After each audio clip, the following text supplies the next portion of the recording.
Hey, this is D Revolution. Welcome to the Writer Circle. Please like and subscribe to my channel. We're going to be talking about storytelling and how to write your book and how to write an effective, powerful story. So in previous videos, we talked about the protagonist and we talked about the antagonist. Those are two of the main elements you need when you tell a story. Um, so now we're going to talk about the reflection character. The reflection character is the person that supports the protagonist. It's the person that a lot of times when we write, we you write and you have to bring the story across, and then but when you're bringing that story across through the protagonist have to talk to somebody to say what he or she is thinking. And when he or she is talking to somebody to say, hey, well, I'm thinking about joining the military. I just think it'd be better for my family, such and such. Who the protagonist is talking to and confiding in is the reflection character. The friend, the best friend, the sister, or the brother, whatever this character is called the reflection character.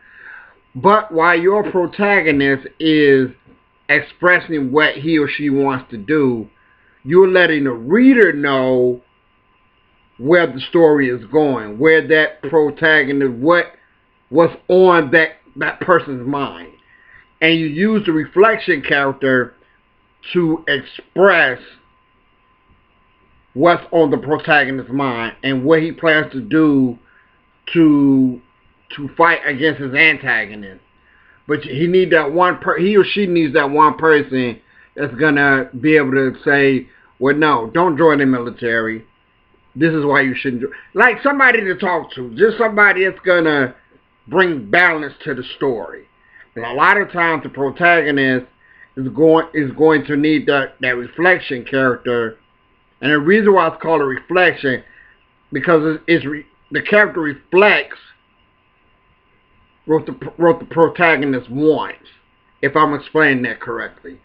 So in the story, you need a protagonist, which is your hero of the story. You need an antagonist, which is the villain. But remember, I told you an antagonist don't necessarily have to be a person. It could be a drug. It could be alcohol. It could be, and I don't know if everybody would agree with me on that, but I've learned that antagonist is anything that gets in the protagonist's way from achieving something.